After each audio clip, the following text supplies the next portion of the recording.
It's been just under 8 years by my math since our special guest today on Bestsellers last had a book out. And let me tell you, boy, does he qualify as a bestseller. He's sold over 250 million books made up of titles like Angels and Demons, Inferno, and of course, the book that started it all for Dan Brown, The Da Vinci Code. He's back, I'm delighted to say, with a brand new novel and the much loved Robert Langdon investigating The Secret of Secrets, a mystery thriller which explores our subconscious to the backdrop of Prague, and we are delighted to welcome Dan Brown to Bestsellers today. How you doing, Dan? It's been ages. Lovely to see you again. I'm happy to be here. Thanks for having me. Can you explain? I mean, I'm sure you've probably been asked before, but I've got to cover it. Why is it taking so long, buddy, to get a new book from you? What have you been doing? I've actually been working really hard. I decided, I like to write about big topics, the bloodline of Christ or overpopulation, artificial intelligence, but there is no topic bigger in my mind than human consciousness. And I've known for a long time I wanted to write about it. I finally decided this is the book. It is a very ethereal topic, kind of like trying to get your arms around smoke. It just took a long time to figure out how to write a fast-paced, urgent, relevant thriller against such an ethereal topic. It took a while, some fits and starts, but I eventually figured out how to do it, and here we are. Yeah, because you deal with things like, are we conscious? When are we conscious? Life after death. As somebody who's been terrified of dying ever since I had a conscious thought in my body, this was not an easy read at times for me, but I appreciate the thought and the level of detail that's gone into this. But just to set it up and just to kind of understand a bit of your writing process for it, Dan, when you're writing this and dealing with such weighty subjects like this, how do you yourself cope with the solitude of writing about kind of eternal nothingness potentially or not? And do you ever fall into a mental hole because of that? No, I definitely not. I mean, I find this a very optimistic book and an optimistic topic. If we'd been having this interview 8 years ago, I would have been in a much different mind space. I tend to be very skeptical about things like the afterlife, out-of-body experiences, anything we would consider paranormal. But after really all of these years of reading and primarily interviewing people and scientists, particle physicists, noetic scientists, people who have had near-death experiences, epileptics, all sorts of people who have altered states of consciousness, I've come to understand that our perception of human consciousness is entirely wrong. Something else is happening. We have this model of local consciousness, which essentially means that all of your hopes and fears, and in your case, fears of death, are just the product of chemical processes in the brain. And that makes sense to us because that's how it feels. But as it turns out, there's so many anomalies to suggest that that is not true, that there is a new model of consciousness that is starting to bubble up from the worlds of advanced science. And it is entirely different than anything we ever imagined. Our view of reality is not as we think it is. It's just the outcome is really exciting, especially if you're afraid of death. So we should really get you to define, because Robert Langdon's in Prague and he's there with Catherine Solomon and they've been friends for years. Yeah, I'll pause that sentence there. But she's a noetic scientist. I've looked it up so I know what it is, but I'd like to hear your definition. Sure. Noetics is just, well, first of all, it comes from the Greek word noetica, which means perception. And it has to do with our perception of reality, human consciousness, and specifically the human mind's ability to affect the physical world, which for most of us seems utterly absurd. A thought cannot affect mass. Turns out thoughts do affect mass every day. And we've now proven that many, many times in the lab, and has enormous implications for building the life that we want, the planet that we want, the relationships that we want, and really, in some ways, the death that we want. But given that, and what you said about writing this 7 years, I think it was about 7 years when you and I last met at the BBC in Manchester with your Yes. last book. And obviously we know that your fascination with science and kind of grounding these fast-paced thrillers in actual science is very important to you. Have you made life really hard for yourself this time round? I mean, could you have Yes. made life a lot easier? Yes, I could have chosen to write about a painting. Yeah. Uh, or something a bit simpler. One of the great joys of what I have the great fortune to do, which is to take my time and write the books I want to write, is that I learn a ton. And I'm not a neuroscientist. I'm not a particle physicist. And so I had to educate myself at a very high level to even start to understand some of these concepts. And then even further, the difficult part is how do you present them in a way that's accessible and exciting to absolutely anybody? To a baker who happens to like to read but doesn't know a lot about physics, or brain science. I want that baker's experience to be one of absolute joy and enlightenment and revelation. And so that's really some of the hard part. And yes, there were certainly times in the middle of this book I just looked in the mirror and said, "You're insane. What were you thinking choosing this topic?" Yes, it's the most fascinating topic in the world.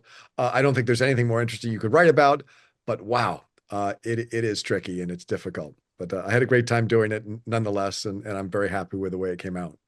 And when you're doing your deep dives and your researches and you sort of call up people and say, I want to learn more about this, how are you always, do you ever try and do it anonymously or do you have to identify yourself? And at that point, do they go, oh, are we going to be in your book, Dan? What are you doing? Yeah, it's kind of a double-edged sword because there's some people who won't speak to me unless I tell them who I am. And actually, there's some people who won't speak to me after I tell them who I am. But if I'm being totally honest, but you're trying to write and keep things secret. And I have this great memory when I was writing Inferno, and I went into the baptistry in Florence, and I was with a curator, and he knew I wanted to write about Florence, but I didn't want him to know what I was really writing about in the baptistry. And I remember there was really only one question I wanted to ask, but I asked him 10 questions and took great interest in the answers to 9 of them and pretended not to care about the 10th question. And that was really what I wanted. And we left that interview with him, and it got back to me that he thought he knew exactly what I was interested in. Of course, it was a little bit a little bit of a ruse, and certainly researching human consciousness is the same. These books take a very long time to write, and if I call someone and say, "Hey, I'm writing a book about human consciousness. This is what I want to know," chances are there might be 2 or 3 books that come out before mine, just because so many people write faster than I do. But it's just part of the game. It's fun. But also, do you have to then call those people back once you've written it or when you're part way through? Because so when we spoke to Michael Connolly, he's got cops, forensic scientists, all sorts, so that he can go, listen, I'm thinking about doing this with a body under the water. Would the body do this? Right. You've got to work the plot out as a storyteller, but then you've got to check it's authentic in the world of science, or in this case, noetic science, right? Yes, and that there are many levels of checking. So I might, for something like an out-of-body experience, I might start reading medical accounts of out-of-body experiences to understand what's the science, how real is this, how many times it happened, and then I'll talk to medical professionals who have witnessed it happen. Then I'll talk to people who've had out-of-body experiences, and then I'll write the section. And maybe I've got to call somebody while I'm writing to double check something. But I always know that before these books get published, there is an army of fact checkers that go through it and double check everything. And it's great because they'll reach out to people that I haven't interviewed, other sources to confirm absolutely everything, which is why one reason we do that is because there's a statement at the front that say, look, this is all real. And we want to make sure that that's absolutely accurate, and then nobody shows up and say, wait a minute, that never happened. Well, everything in the novel, all the science is accurate, and these experiments that I described that are just mind-boggling. You cannot. There's a precognition experiment that I still can't get my head around, but it happened, and it happens consistently. And you just say, okay. So the implications are that either consciousness is nothing like we thought it was, or that time flows in 2 directions. I'm not sure which is stranger. So, but that's part of the fun of it, of just knowing that all of this work will be carefully combed through. And then of course we have 56 different languages that it's translated into, and each of these translators is going through, and that's an exhausting process because they are reaching out constantly saying, hey, I just researched this and this little thing is a tiny bit off. The Czech translator called and said, like, I love this scene, but that road that you have them driving down is one way the other way. It's like, damn it. So they got to go around the block. This is not going to work. So it's always fun stuff like that, trying to get everything as just as accurate as you possibly can. Natalie, were you thinking the same as me then? When Dan was talking, were you thinking, can you imagine being a fact checker on this book? Can you imagine me standing on your desk and having your job is to fact check this? Well, I think the way that my brain works, I would be like, have a conversation with Dan that would go along the lines of, so Dan, like, how important to you is it to have that at the start of your book? Because if you didn't, that would make the process A lot so easier. much easier. Yeah. Yeah. Well, I read almost exclusively nonfiction. I like books that teach. I like to learn from books, and I want these novels to be that way. And I think it's much more exciting and relevant if you're reading and you read about some precognition experiment and you think that really happened. Well, it said so in the front, and I've had reviewers who said, like, I just opened Google, I didn't believe it, and I looked it up, and it's all true. And Yeah. now I don't know what to think. So that's really the experience I hope that readers have is seeing things in the novel that they think that makes no sense, that can't possibly be the reality of the situation, to do their own research, realize that the world's a very strange place and the human mind is a strange organism in its own. And that's the fun of it. Yeah, I've looked up a lot of things already in your book, Dan, like drugs and trials, and yeah, learnt about some things that I had not expected to learn about before going into this. But sort of like the serious point on that is that, I mean, obviously it is really important to you to do that, but how do you kind of, do you enjoy having like the battles with people afterwards? Because I feel like any of your books, people come at you going, but is that real? How can you say that? Why is that like that? Yeah, I got used to it. I mean, so I didn't think the Da Vinci Code was going to be controversial at all. I mean, I just was asking, what does it mean for Christianity if Christ is not the literal Son of God? If he's just a great guy with a bunch of nice ideas. And it didn't occur to me that the world was just going to say, you can't ask that question. Not the world, but an enormous enormous portion of the readers were a little upset with that question. And that, it may sound naive, but it did not occur to me that was going to be an issue. Um, I imagine there may be some things in this book that certain types of scientists will want to push back on, which is another reason that I'm incredibly careful about making sure it's all documented and all accurate.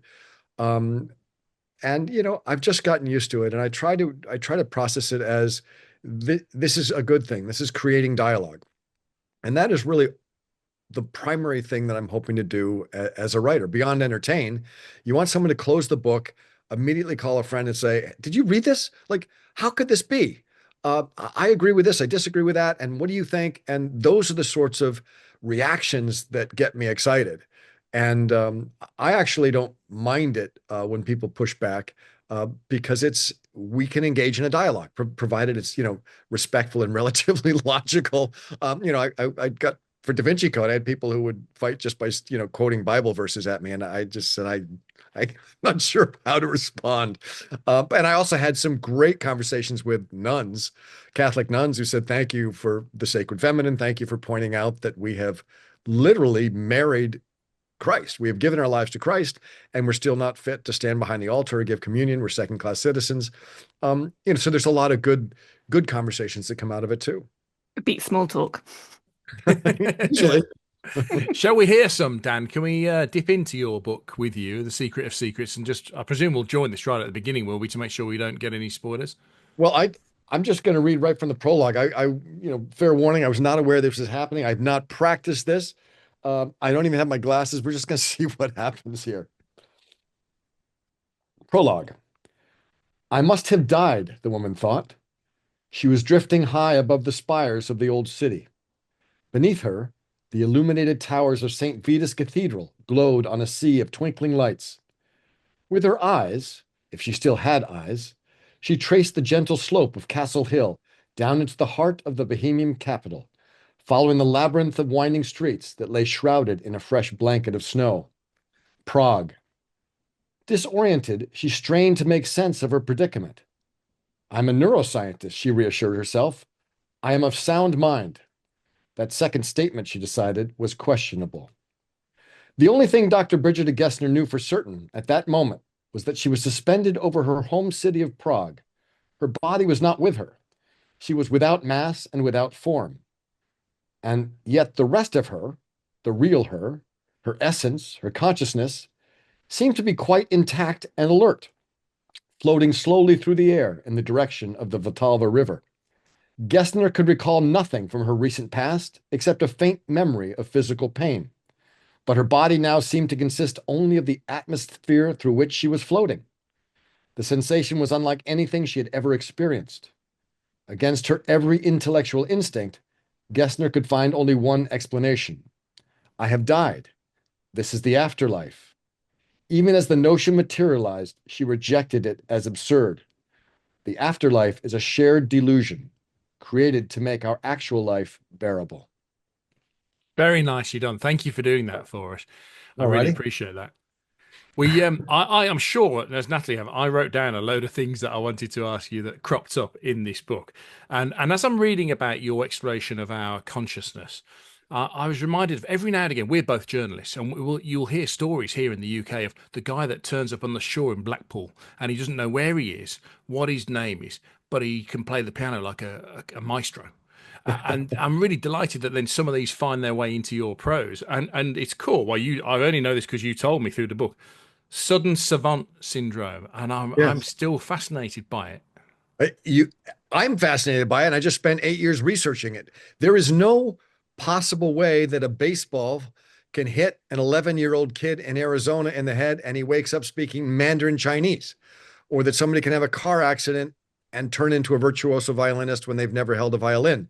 These are the sorts of anomalies that would suggest that our current model of consciousness is incorrect, because they fit outside the realm of what the human mind is capable of. Sudden savant syndrome, out of body experiences, ESP, precognition, all of these anomalies are impossible if consciousness is local, if consciousness works the way we assume, or the way we've always assumed it works. However, if, and I believe this will happen in the next 5 to 10 years, if we entirely as a culture shift our perception of consciousness, our model of consciousness, all of these things that are paranormal are suddenly going to look far more normal. Yeah. One of my favorite examples of that is the actress Mary Steenburgen, who suddenly woke up after she had anesthesia after minor surgery and started to write music. And she like co-authored an Oscar-nominated song for the movie Wild Rose.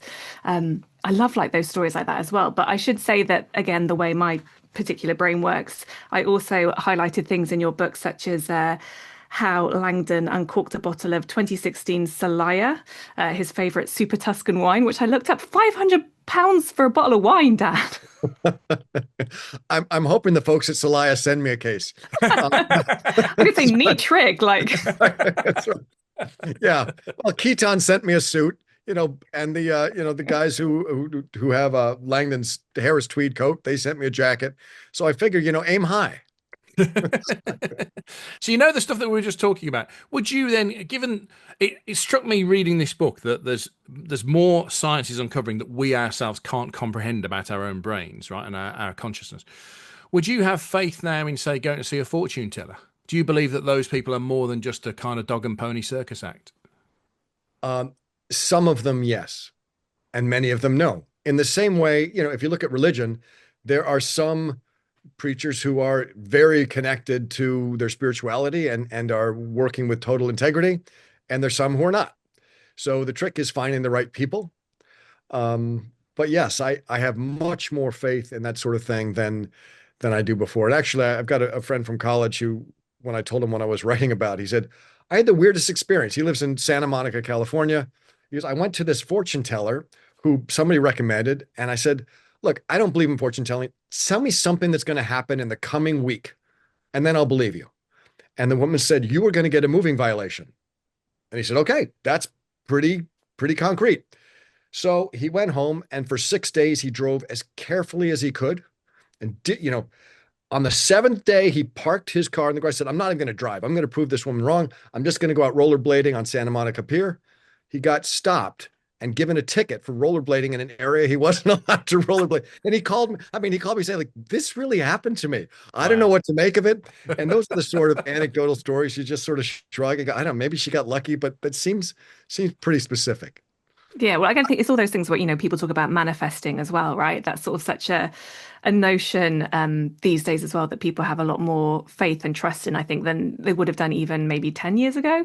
So yeah, it's developing all the time, but also without appearing glib, like, my mentioning of wine and stuff and things like that in your book, I think you also talk about and how the brain, there's so much unknowable in the brain, but it's all about kind of filtering. And actually, if you know everything the whole time, we'd all probably explode in some way because you just can't handle it. You've got to focus on small details sometimes to kind of bring you back to that level of consciousness. Was there kind of one bit that you, again, that's really difficult, I know, to talk without spoilers, that surprised you the most in the research that you were doing in this field that you knew you had to weave into the book? Certainly. I mean, and it has to do with it with LSD. I'll never forget the time that I came to understand what LSD does. And I've never taken drugs. I mean, it's pathetic to even admit, but I haven't even smoked pot. I haven't even smoked a cigarette. I enjoy wine. I'll have an occasional martini, but I 500 bottles of that's right. Salaya, if anyone's I do. asking. But And let me clarify for any readers. When I said that Keaton sent me a jacket and Harris tweet, this was after I wrote the book. I do not take paid endorsements. Okay, that I need to make that clear. These were just random gifts. I make all the decisions based on what the story needs, not who's going to send me what random item. So, as far as we talk about the human brain as a filter, and in the same way that a radio that you tune filters out all the other stations such that you can hear the song you want to hear. If the radio didn't have the filter, it would just be all static and white noise when you're hearing everything all at the same time, and it would be chaos. The brain is the same way. That we can't accept all of reality into our brain at once, or else it would just be chaotic. And when I heard about people having wild drug trips and seeing all these crazy things, I thought, oh, LSD must just stimulate your imagination. And I read Michael Pollan's book, which explained, and then I ended up talking to a lot of neuroscientists, and it turns out that LSD just lowers your brain's filters, and reality rushes in. I said, wait a minute, all of these crazy drug trips are just an extra dose of reality, and that was a moment I thought, okay, there's something here that I really that's going to be fun to learn about. And I had friends saying like, are you doing drugs now when you're writing this book? I say, I feel like I am. I'm not. But certainly at the moment, I like the way my brain works. I'm just so paranoid that, who knows what drugs do to you. But maybe later in life, at some point, I'll say, you know what, let's, this car's pretty old and beat up. I guess we can drive it off a cliff and see what happens. Well, that's quite similar to what you just described about LSD. That's quite similar to there's a real trend now. Is it ayahuasca? That people go on? ayahuasca. Yeah. And people Yeah. go on those trips to try and get some kind of self-enlightenment. Well, it's funny. I live for half the year down in Costa Rica. I have a portable job, and New Hampshire is not a place you want to be for most of the winter. And a lot of people come to Costa Rica to do ayahuasca, and I've spoken to a lot of them, and it's one of these things that it's not a pleasant experience. It's a pretty violent few days of purging and hallucinating and all this. But I've got to tell you, almost without exception, everybody who comes out of that experience feels profoundly changed in that they feel that two things. They know where their pain comes from and are able to just erase it. And they feel incredibly connected to humanity, that they feel like everybody around them is connected to them somehow. And the experiences, again, almost without exception, are incredibly positive. Are you And tempted, Dan, for the next book? no, I'm not. Yeah, well, I say that today. Maybe after book tour, I'll just, You'll I'll need just some. say, somebody give me some drugs. I've had enough. I want to get off. It's possible. I mean, I'm fascinated with altered states of consciousness. I do meditate regularly, and that's a pretty interesting altered state of consciousness. As far as adding chemicals, never say never. I know they're incredibly powerful, and these experiences I've researched are certainly experiences I'd love to experience personally. But I should stress that this book was written, when I say I started it in a skeptical place and ended up with a much different mindset, that's through rational logic, interviews, reading. That's not because I, took a drug and saw God or talked to my mother or, anything like that. This is just pure rational science. So I just want to be clear that I have not had any of these experiences that I'm writing about. Yeah. I mean, there's always that push and pull, right, of science and religion throughout your writing, which again, like people take a lot of issue with at times, but you kind of write about it in such a clear way. But just to pull back the focus again on a random thing, as tangents are often my forte, Specialty. perhaps. Okay. Um, I particularly enjoyed the use of pets in this book, Dan, and cats especially. And I know you've got animals yourself. So how much did your own pets inform the cats that we see in The Secret of Secrets? Well, I had a wonderful cat for 16 years. His name was Zeus. He recently passed away while I was writing this book. But it's fascinating. I mean, for those people who have animals, um, it- we may be imagining it, but our perception is that they understand us, they're connected to us, and certainly we've all had the experience Not of. perception, they do, Dan. They do. Okay, I'm just trying to walk that line such that nobody calls your show and says, "Why are you having lunatics on your program?" Um, Don't worry, because here this is where the lunatics host the program, so you're cool. yeah, Oi! exactly. That's right. We're all birds of a feather here. Exactly. You know, I had a very, very interesting experience with this cat Zeus when I started meditating. Uh, Zeus, no matter where inside or out this cat was, it would come and find me. And it would just jump up on the back of the chair and just sit there. And it was the strangest thing to realize that somehow, whatever mind state I was in was without a doubt being perceived by this animal, and the animal wanted to be around it. It was a sense of calm or comfort or something. And I thought this cannot be true. But for years, we have a cat door. The cat goes in and out, mainly lives outside. Sit down for 34-minute meditation, and without a doubt, 10 minutes into it, I feel the cat curling up on the back of the chair.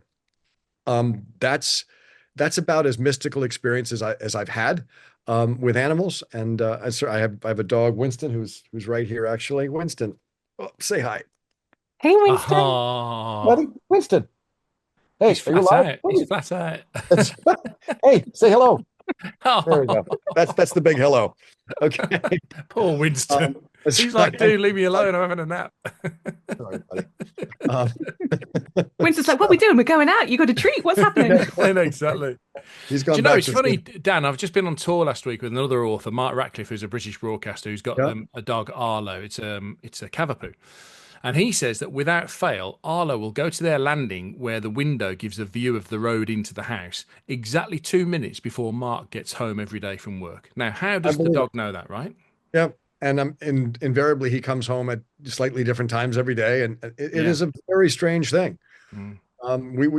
I go to visit my dad who lives a couple hours away, and Winston will be asleep in the back of the car.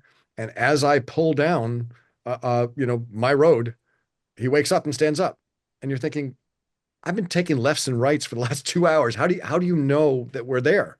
So it's interesting. Animals do have a perception that we certainly don't have. And you talk, there's in the novel, I talk a little bit about people who, have some of these diseases that are brain conditions. They're not diseases, these where they're on a spectrum somewhere and they can maybe count how many jelly beans have just spilled on the table, but they can't tie their shoes. And we consider it this sort of not a deformity, but an irregularity in the brain.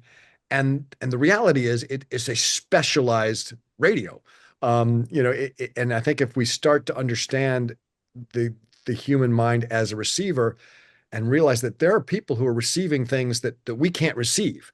And it may mean that there are other things they're not receiving, but really what we need to focus on is these special talents and special intuitions and perceptions that these people have. Yeah. Yeah, I agree with that.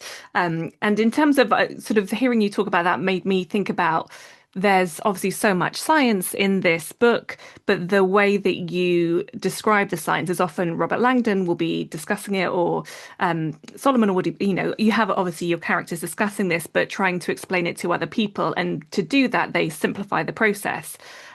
When you're trying to come up with the simplified way to talk about it, how many iterations do you have to go through until you kind of feel like, oh, that's the one that I think is going to connect with the most people? Because it's not an easy thing to try and do to distill all that down.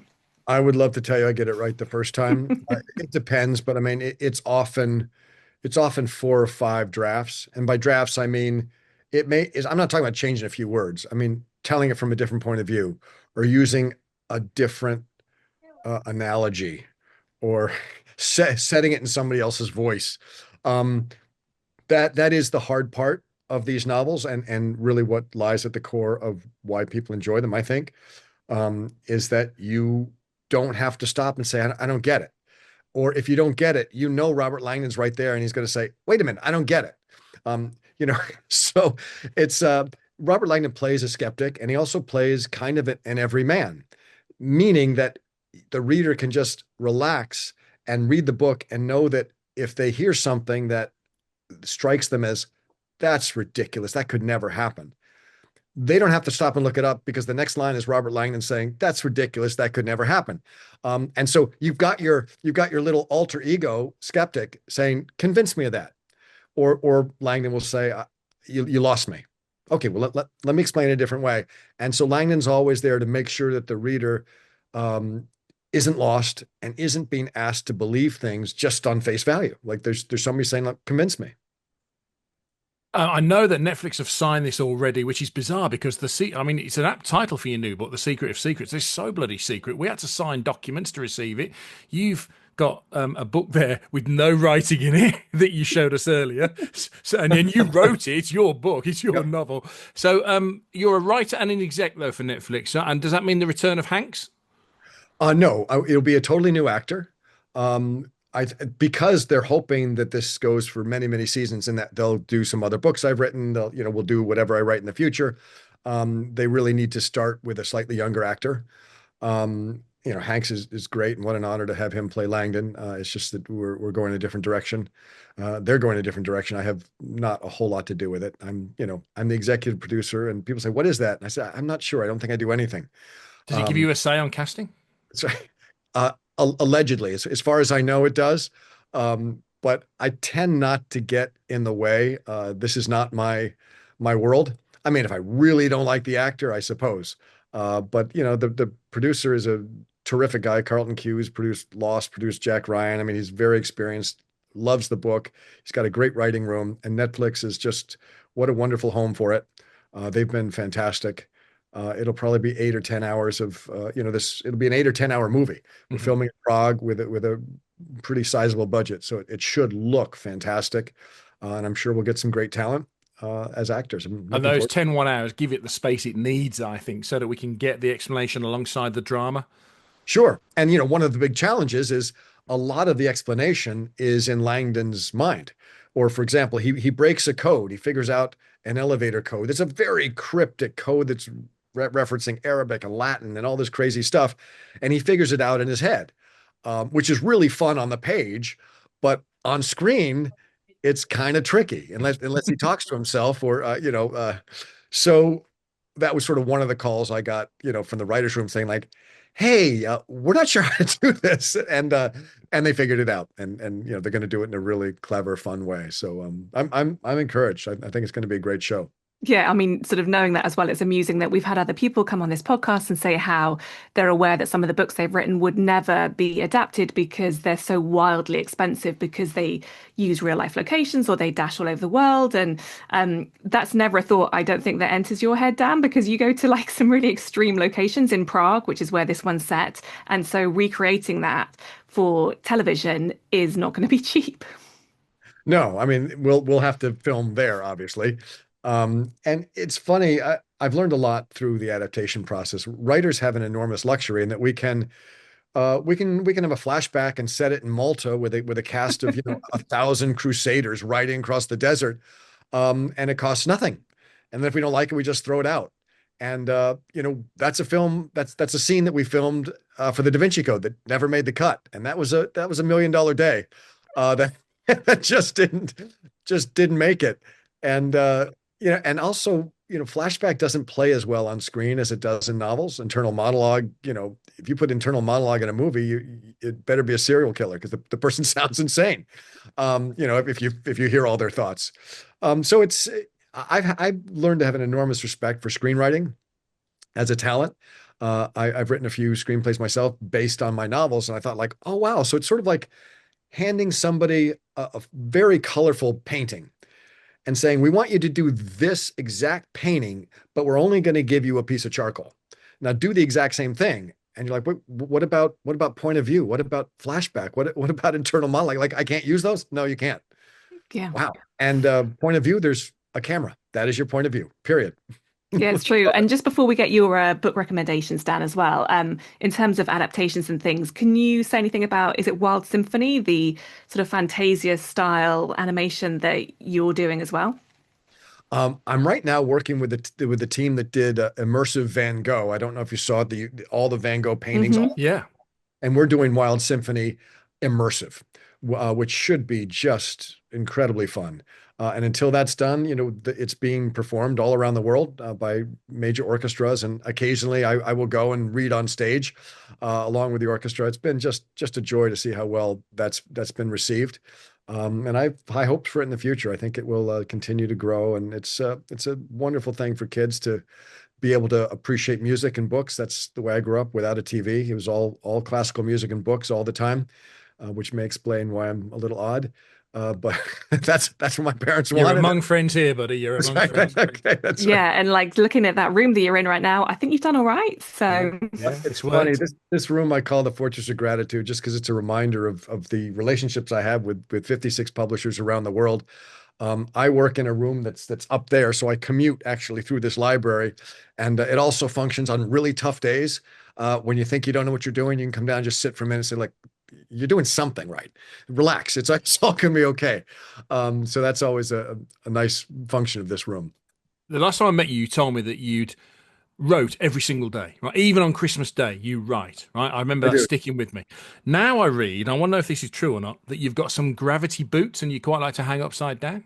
I don't know if I like it, but I do it. Okay. You're So not writing upside down, though, are you? not yet, but that's right. I would do that before taking LSD. I'll tell you that Would much. you? Yeah, that's right. It would be a very strange desk, I think, but I can't What quite What do pick. the gravity boots do for you then? Oh, well, they do two things. I have a sedentary job, and there's a lot of compression of your spine when you sit for hours and hours, and it just helps stretch the discs and pull moisture into the places that need to be moisturized, and it also brings a ton of blood to the brain. I find that I think pretty well in gravity boots. Um, so I know it sounds a little odd, but yeah, I do that. so are they all your books in that library? Yes, they are. It's one copy of all of my books from around the world. And it's funny, we had some friends over last year who had a young girl. She was maybe 5 or 6. And she was so excited because she heard that I had a library in my house. And her parents like, she loves libraries. Oh my God, she loves them. She can't believe you have a library in your house. I said, it's right down there. And so she came down. She came back 5 minutes later. She said, it's all the same guy. And, if you speak, Croatian and you like my books, this is a nice place to be. But otherwise, this library really is not that interesting for most people. Dan, tell us what else you've loved recently. Give us a couple of books. It can be anything you like. Well, I absolutely love The Power of Myth by Joseph Campbell. Um, and What was it let's about that book that kind of struck you? Well, it really became Joseph Campbell became part of the structure and the archetype of Robert Langdon, somebody who understands symbols, mythology, how they affect our world. Um, and he inspired a character who sees connections through disparate ideologies and philosophies, and that's what Langdon really grew into. But even if you're not writing a novel about a symbologist, it is an exceptional read when you come to understand where our beliefs come from, where religion comes from. Why is December 25th sacred? Well, it has nothing to do with Jesus' birth. It has to do with Mithra, and that's why. And so those are the sorts of things that you say, oh wow, and you just see your world a little bit differently after reading that book. I also loved Gödel, Escher, Bach. I'm not going to pretend I understood all of it. I read it a long, long time ago, and it just like The Power of Myth really sparked my interest in seeing connections through disparate philosophies and practices. Really, the fact that you can take mathematics and music and drawing and the art and find all of these very concrete parallels between them helped me understand my own writing as it relates to music, because I studied quite a bit of music. And as it turns out, writing music and writing novels are very, very similar. You cannot write a piece of music or a novel without understanding structure. You have to create something that stands up on its own. Dynamics are important. You can't write, a thriller with 6 car chases in a row, and you can't write a symphony with 6 triple forte, super fast sections in a row. You need the silence. You need the calm. Thematic material has to rise and fall in a novel at just the right time. Same thing in music. A good line of music asks a question and gives an answer. A good paragraph asks a question, gives an answer. I mean, there are all these parallels that I started to see because of that book. And as what was it? Sorry, how do we spell that one? Gödel, Escher, Bach. G-O with an umlaut. Yeah. E-E-L. Yeah. And then Escher is the Dutch painter, E-S-C-H-E-R. And Bach. Great. It's a guy who wrote a lot of music. Yeah, got it. Got it. Just this guy. It's just this guy who wrote some music. And I'm trying, I've got so many possibilities. For a third book, do you want something recent? Whatever you want, Dan, because it's all we put all these on our website, bestsellerspodcast.com. And so it's a collection of, if you love Dan Brown, then the idea is that you'll love the stuff that Dan loves. And is it always nonfiction for you now? Yes. Yeah, but I'll give you a piece of I'll give you a piece of fiction, but it's old. Okay? It's like under duress if I have to. All right. The book that really got me wanting to infuse science into storytelling was A Wrinkle in Time by Madeleine L'Engle. It's my first recollection of being absolutely captivated by a book to the point where I was just transported. And I cared so much about these characters, and I got very, very emotional about the danger that some of the characters were in. And what I would say about that book is, for a young person who doesn't maybe know how fun reading can be, it is a great place to go. It's a great gift for a person who maybe hasn't read a lot and is looking for something that just drags them in. And there's a lot of mysticism. There's a lot of science. There's just a little bit of everything in that book, and it will always hold a place in my heart because it taught me how fun it can be to read great fiction. It's a really fun movie adaptation of that one too. I haven't seen it. I've been afraid to. But I should go see it. Yeah. Dan, congratulations on this new book. I mean, it's well worth the wait. Please don't leave it another 8 years before you give us a new one, and come and speak to us as well, right? I will not. I will see you soon, and there will be a new book before I get too old. That was it was such a fun chat, and thanks for sharing Winston and stories of Zeus. And I'll like to we will happily share any of that expensive wine if it does come your way as well. You will be my first call. Take care, Dan. Great to talk to you. Thank you so much. Thank you so much. Thanks for coming back on. Really appreciate it. See you soon, buddy. All right. Bye-bye.